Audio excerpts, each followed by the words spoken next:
Hey folks, and welcome back to the video lectures for Philosophy 114 Global Moral Issues. This is the kickoff of the Unit 3 lectures, where we get into our first real global moral issue. So, what we're doing today is what I like to call the issue overview of this stuff, where we're going to look at the problem we're going to solve. We're going to look at some of the tensions and the aspects of it that we're going to dive into and get a layout, sort of just the philosophical terrain and what our options are and what sort of ideas we're going to be digging into. We'll also take a little bit of time to make sure we've got some basic vocab down so that we can refer to that throughout the other lectures, and then take a peek at the readings to come. So, it's worth taking a moment to mention that this is the start of our actual content, our philosophical content. So far, we've been looking at the basics of how to do philosophy and the basics of how to do ethics. So, we've been doing a lot of methodology stuff. We've done some hints on, well, I say hints. We've looked at some things on what it's responsible to believe. We've looked at arguments. We've looked at the role of moral theories and the different types of moral theories. This is the start of our actual specific moral issues that we get into. This is the start of the applied ethics bulk of the class. And the way that this works is that every unit I'll introduce a new moral issue that affects us on a global or societal scale. So every unit's focused around a specific problem. And in this case, we're going to look at war and the ethics of war and some issues surrounding it. But in the future, we'll look at things like environment, free speech, and so on according to the syllabus. As I mentioned just a minute ago, we'll take some time to look at the terrain of the problem, get the vocab down, and we'll start getting a taste of what the different perspectives on this problem will be. The journals, for the most part, for each of these more focused units, will have you reflect on the central question or topic that we look at and give you the chance to figure out where you stand on this and why. What perspectives do you agree with? Which ones seem most important to you? And so the journals are going to be focused on this kind of self-examination much more than they are actually testing the material. The quizzes instead will be the focus on vocab, just like the last couple. And a mix of the two will help get you ready to apply some of these ideas to the short essay questions that will make up your midterm. Now, it's also worth mentioning that we've talked about it before when we got into what philosophy is. We're not going to try and solve any of these particular issues. We're going to assume that there is some kind of an answer. So when we ask questions like we do today about like how does morality relate to war, we're going to assume that there is some kind of an answer to it. We're going to assume that we're not just, spinning in the wind, so to speak. But we're not going to try and arrive at a specific answer in this class. I'm not going to be able to tell you what to think on any of these issues. And honestly, I wouldn't want to. I think it's far more important that we become better moral thinkers in the process of this. So I'm far more interested in showing you how to think about these by showing you examples of how other people have thought about these and what kinds of issues are some of the relevant things that come up as we explore all of these. It's worth also mentioning that since we're not going to be solving these kinds of problems, as far as the class is concerned, there is no right answer to this. I know I just said we're going to assume that there is one, but for the purposes of grading and actually doing the class, there are no right answers on these things. Officially, I am neutral on every topic whatsoever. I'm neutral in politics and religion, on any and all of our philosophical positions. I officially have no position, no opinions about anything. And as part of that official stance, your grades will never depend on what stance or belief you take on a given issue. If you want to disagree with me, if you want to disagree with any of our readings, if you want to disagree with everything whatsoever anyone has ever said on this topic, period, I encourage you to do so if that's what seems the honest and true answer to you after reflecting on it. Your grades in here will never depend on what your opinions are, but rather how you arrive at them. I'm more concerned with how critically and carefully you're thinking about these topics than what you think about these topics. I think I've mentioned this before, but it's worth bringing back up again just in case. Now, with all that said, let's get to the actual substance of the lecture, shall we? So, our first issue this go around is war and political violence. This seems probably like a rather heavy and specific topic to kick us off with. And like, why aren't we doing something far more ordinarily moral, like charity or something else? But I think, particularly given the worldwide political climate at the moment, not just commenting on the US, but just in general, I find that discussing issues about warfare and having students think about things like this is probably rather timely. Because even though more of the world is at peace than almost it ever has been, globally speaking, violence is down lower than it's been almost at any other point in history, with maybe small exceptions on random years in the last 5 years. But overall, the world is a safer place than it's ever been, but that doesn't mean that there's not conflict to go around. Every snapshot I took here, except for the small portrait painting here in the upper left, every single one of these comes from a current conflict of some sort or another. We have the Russian conflict in Ukraine and potentially stewing more things in the Baltics. We have the so-called Islamic State operating in Iraq and Syria. We have shots from Afghanistan, from the DMZ in North Korea. I suppose that's probably actually the South Korean side, but I think you get my point. And these are just samplings of some of the conflicts around. This is ignoring civil unrest and widespread criminal matters and all throughout the Americas. There's just, in terms of political violence, there's more than our fair share to go around. And so being able to think morally about this, being able to consider things like, is it ever justified to go to war? What sort of principles apply to war? Do such things apply to war?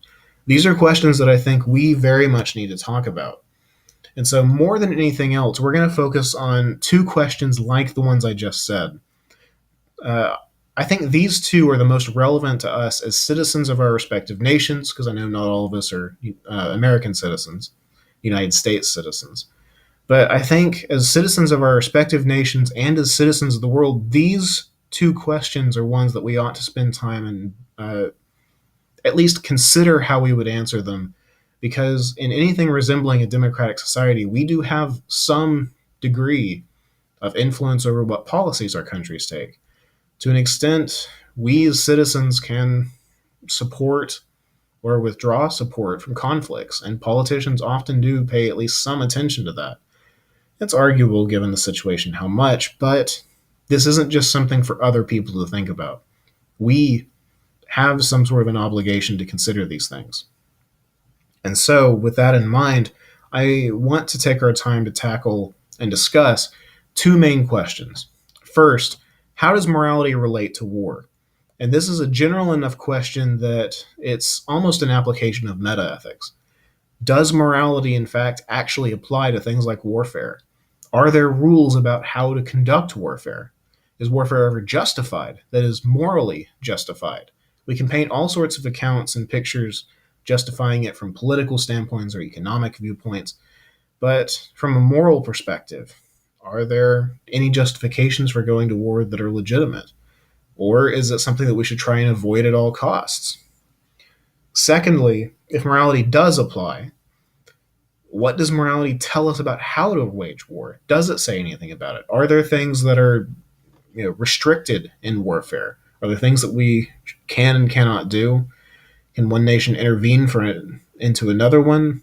Or is this something where we really ought to throw aside the rule book for the sake of protecting as many people as possible and do terrible things, particularly in the cases of torture and terrorism? These are the kinds of issues that we as citizens need to have views about. We can't just ignore these things.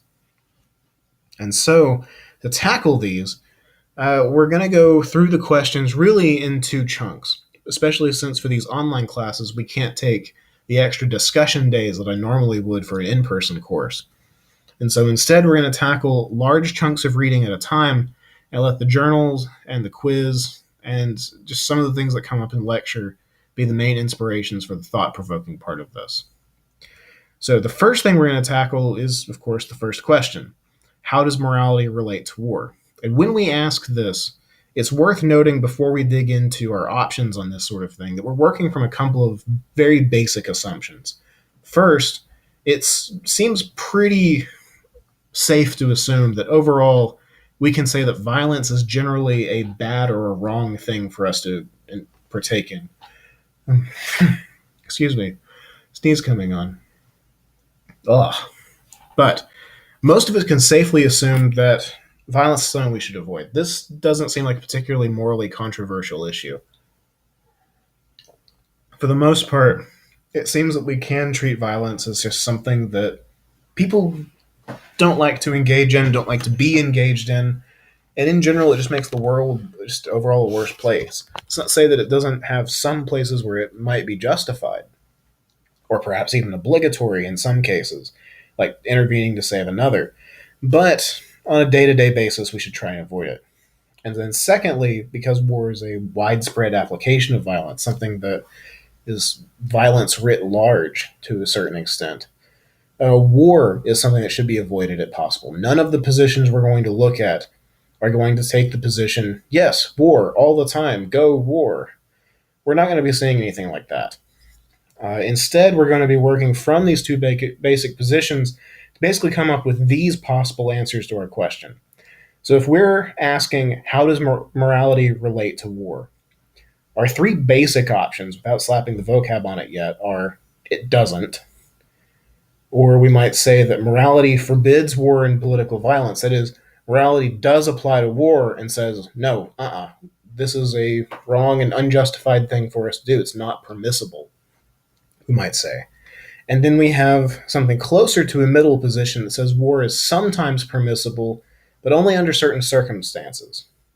And I know I've not added this one onto the slide, but it's worth noting before we go any further with the semester that when we lay out philosophical positions like this, and I'm about to go over the terms here at the bottom of the slide and show how these three terms match up to these three answers, it's worth noting that probably a lot of you, just because I've presented a couple of more extreme ideas and then one of them is labeled a middle position, I imagine at least a few of you are already intuitively pulled to that middle position. And I would warn you about doing that too quickly. It's not that there's anything wrong with middle positions or that taking a more moderate stance is a bad thing. A lot of the time, it does seem to be the correct way to approach problems. However, it's a mistake in reasoning to automatically assume that the middle position is the best between a number of alternatives. One rather extreme example of this would be if your two options are kill all the Jews and kill none of the Jews, the correct answer is not kill some of the Jews. So, little Holocaust dark humor there for you. But point is, those of you who are automatically pulled towards the middle position, I would warn you to at least try and catch yourself and consider, is this actually a fully justified position that I want to adopt, instead of just automatically drifting to that. And just something to keep in mind for the rest of the semester. But all that aside, so if we've got three basic answers to our question, how does morality relate to war? And our three options are really it doesn't, morality forbids war, and morality sometimes allows war. There are names for these philosophical positions, namely realism, pacifism, and just war theory. Now, we'll go over these in just one second, but it's also worth noting about these that these are not perspectives that we can jump between. You can't just say, oh, well, if you look at this from a pacifist perspective, and if you look at this from a just war perspective, and I think there's something of value to both of these. It's not the right way to think about what these terms really are. Each of these three positions is an attempt at an explanation. They're not full on moral theories because they don't entirely explain what is and isn't moral and why things are and aren't moral, but they come pretty close. In this case, they explain or attempt to explain why warfare is or isn't moral and isn't or isn't related to morality in certain ways. So we might think of these as each being a moral theory of war as opposed to being a full-blown broad spectrum moral theory. And as such, they're attempts at explanation. So when we compare, say, realism and pacifism or realism and just war theory, for example, really it's like comparing the natural science, like just the ordinary scientific description of the planets, and say the old fashioned, well, let's go even further than that. It's really more like comparing the old classical system of elements where everything is composed of earth, air, water, and fire, and the modern theory of elements and matter, where we have the periodic table of elements. Those two things are not just perspectives that you can switch between and see a lot of value between. There may be things to learn from each one of them, but they are competing explanations, and only one of them can be true. For the most part, these positions are mutually exclusive. Now, that said, one of our first readings shows or attempts to try and reconcile these things by showing that the extreme versions don't work. But for the most part, we can't believe all of these at once or a couple of them at the same time or jump between them as we try and analyze a particular issue. As we talk about these are mutually exclusive positions and explanations. They're sort of competing to see which one is the best description of the moral reality of war. Now, with that in mind, let's take a look at what they are in a little bit more detail. So, first off, and perhaps the most simple position, is realism. Now, here we're not talking about realism in the sense that you have people who give snarky answers to questions about whether the glass is half full or half empty. Instead, the realism we're talking about is a realism about warfare. And so, realism in this context is the view that moral standards and rules simply don't apply to war. It's effectively the philosophical embodiment of that old slogan, all's fair in love and war. It's the idea that really morality just does not make sense in this kind of context. And there are a few different varieties of realism. There's no single position that is realism. It's really more that there's a collection of views that all share this common thread to them. But a few different varieties will argue against morality applying to war from something very much like moral skepticism or nihilism. That is, they think that there are no such things as moral principles or standards or moral facts. And so, since there are no such things, they're just pretty fictions that we try and apply to warfare. Other versions of realism will instead argue that warfare is an exception to moral rules, that perhaps morality applies in most situations, but warfare is so terrible and such a matter of survival and necessity and pressure that the moral rules that we would like to abide by simply don't apply. Most realists would agree that there are rules of prudence and advice and strategy, things that must be done in order to survive or to protect yourself. But they don't generally think that moral oughts and shoulds and ideas like that really apply in warfare at all. Now, pacifism and just war theory both take opposing viewpoints to realism. These other two views both think that morality does apply to warfare in one way or another, but they take different answers on what that means. Pacifism, in particular, is the position that warfare is never morally permissible. And we're only talking about pacifism, again, in the context of warfare. There's a few different varieties, what we might call broad pacifism or general pacifism, that says that violence everywhere always is morally wrong. And this is the sort that most people mean when they say, "Oh, I'm a pacifist." They're meaning that they don't believe in violence against other human beings. In this context, though, we're mainly focusing on pacifism as a position against political violence, violence at the level of nations and states and societies, like warfare and so on. In this context, we're simply looking at the idea that warfare is not morally permissible and pretty much never is. It's always morally wrong to engage in warfare, whether it's an aggressive war or a defensive one. Uh, Pacifists about war might have exceptions for personal violence. You might be a pacifist about warfare and still say that something like defending yourself in an alley against a mugger or a thief or something is still entirely justified. And the way that view usually ends up working, and we'll look at this in more detail, but usually that ends up saying something like, well, warfare is so uniquely terrible. It kills so many people. It's such a tragic and large scale, terrible thing that it's never morally justifiable because of that size and scale. Now, a different viewpoint, a different moral theory of warfare is what we call just war theory. And here we don't mean just war in the main in like the sense of, oh, this is just a war, or like it's, I'm trying to think what the English word for it is. Um, the grammar word for it.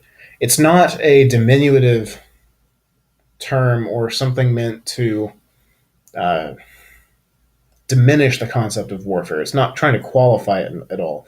The just in just war theory is the just of justice.